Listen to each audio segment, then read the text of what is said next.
But he did. Quack lasted. He kept his mouth shut and refused to say a word. Even when it hurt. It's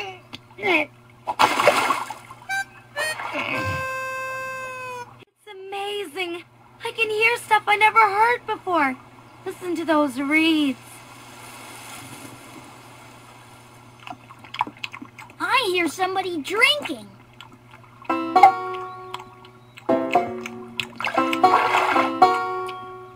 You know, it's hard to communicate with skunks when you can't talk.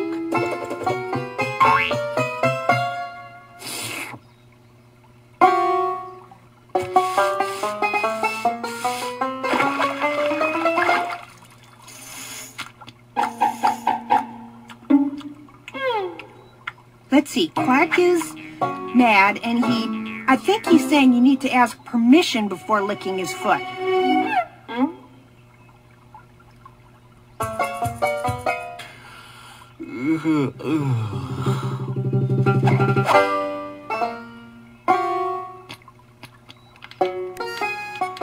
Later on, the birds returned to Big Bay. Look, the sun's about to set. Maybe we'll hear it this time.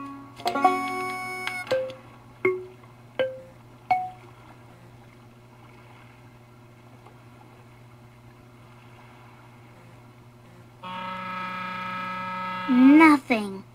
I guess it doesn't make noise when it hits the water. Huh, I thought it might hiss or something.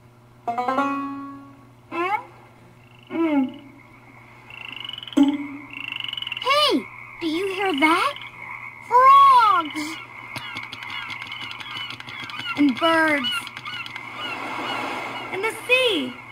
I hear a garbage can. And that must be Quack's stomach.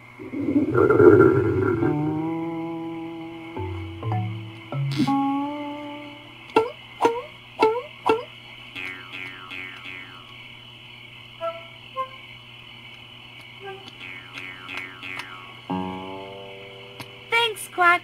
It's so nice to hear the world for a change. Bye. Good night. I miss your voice, Quack. I hope Chirp begs you soon.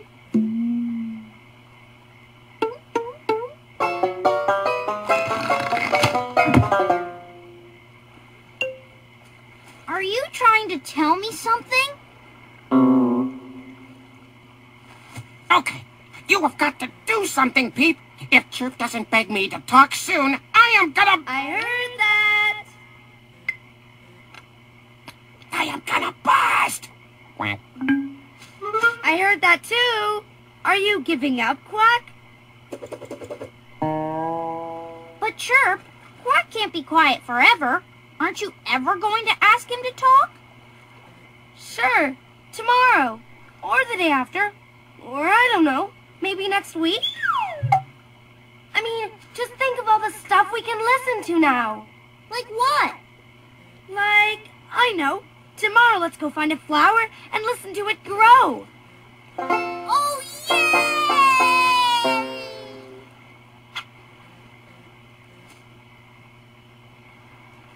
Ah, peace and quiet. It's the greatest thing ever. Good night, Peep. Good night, Quack. Don't worry, Quack. I'm sure Chirp will change her mind. But Quack was worried. See, that's his worried look. Was he ever going to speak again? Would he ever be able to sing about ducks? And what about the snoring? Was he going to have to stop snoring and gargling? Could he really do this? Or would he have to admit that Chirp was right?